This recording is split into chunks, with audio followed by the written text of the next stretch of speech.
Good morning. Excuse the dogs. I live in Melbourne, and so everyone in this neighborhood has a dog. Their dogs have a dog. It is a slow and sunny Monday morning, and I am going to make a cheese and ham toastie, and I'm going to eat it outside. Get some vitamin D, nourishment from the goddess, the sun, and I might do some reading. Let's start cooking.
I'm sitting on the floor because the light's good here. I just got, well, I got it yesterday, but I opened it today. A delivery of the last of my October reading list book. And so I thought I would film me going through the books from my October reading list. I don't usually do monthly TBRs. I just don't set myself up to read a certain amount of books in a certain amount of time. But I literally woke up on like the 9th of October. It was like a random Tuesday morning, and I woke up and the first thought that came to my head was, I need an October reading list because 'tis the spooky season. We don't even celebrate, I live in Australia, so Halloween doesn't really exist here. I mean, they try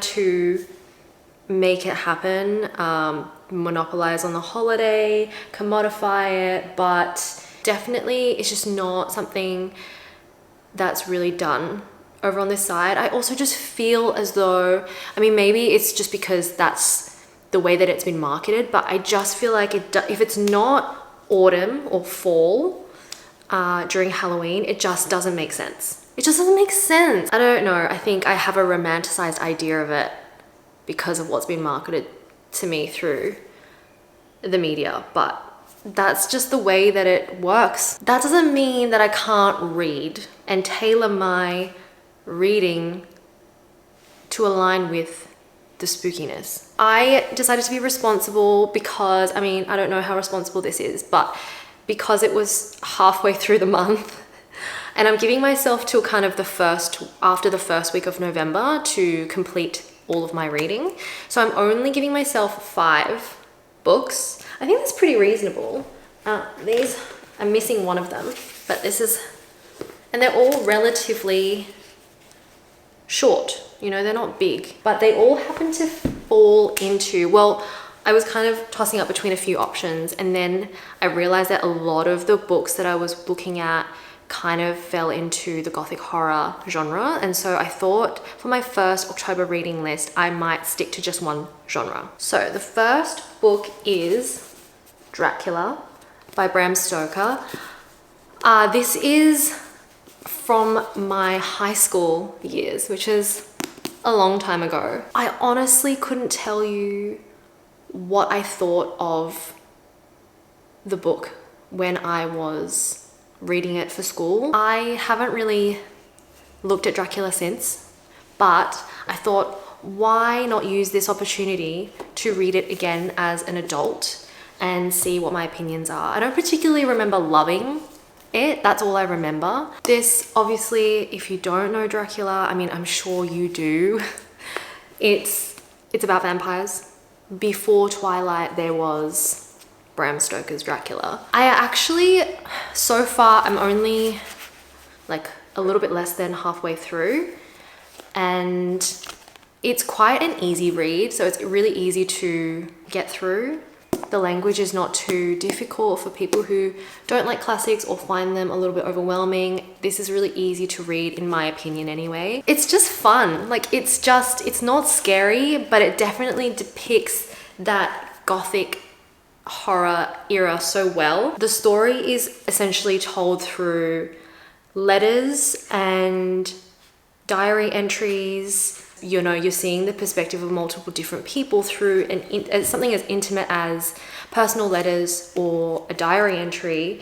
You really get an insight to the character very quickly. So that's actually quite engaging, and that's what I think this book offers, is that difference in perspective and tone. The second book, I feel like I'm taking way too long to explain these books because I'm chatty, okay, is The Picture of Dorian Gray, in the beautiful cloth-bound classic. Just like, I love these cloth-bound classics. I wish I could collect all of them. I mean, I probably will. Such a delightful book to kind of like hold, and the pages are so luxurious, you know?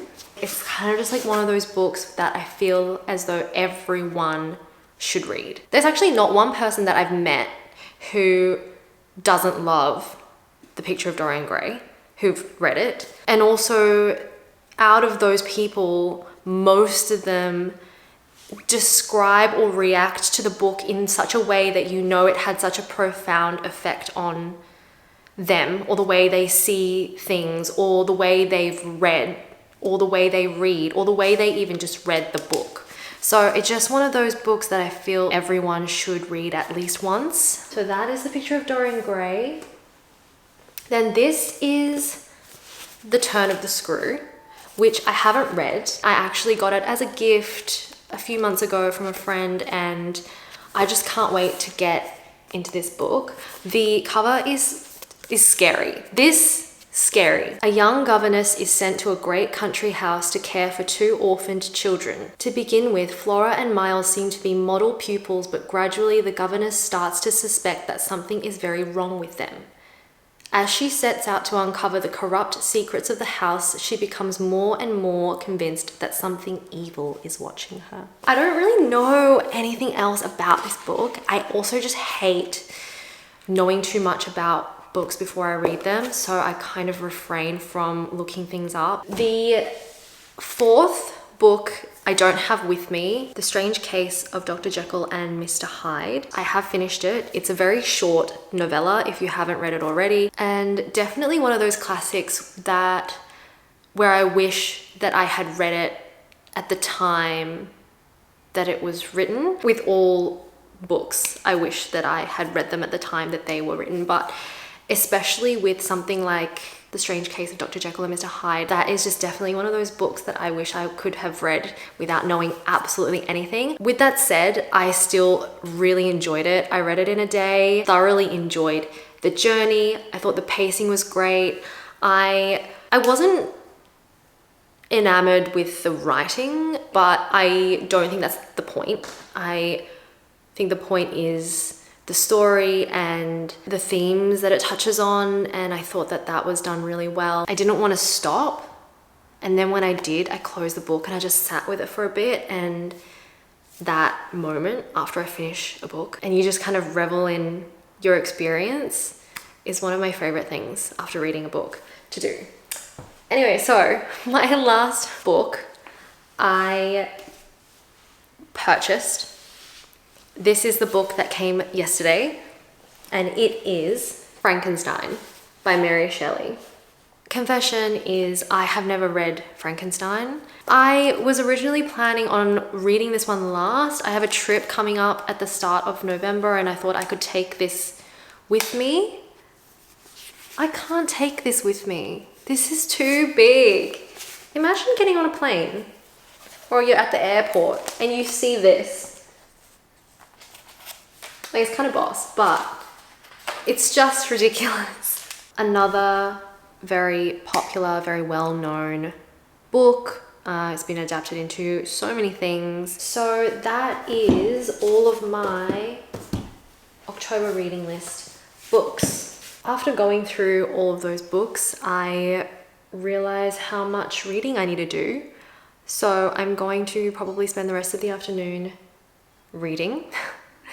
It's Sunday, and despite the fact that it's spring, supposedly spring, here, it's actually kind of a cold day and I'm in like such cozy clothes. So I think I'm going to make a nice cup of tea and spend the afternoon getting through as much Dracula as possible. Wish me luck.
Good afternoon, my lovely friends.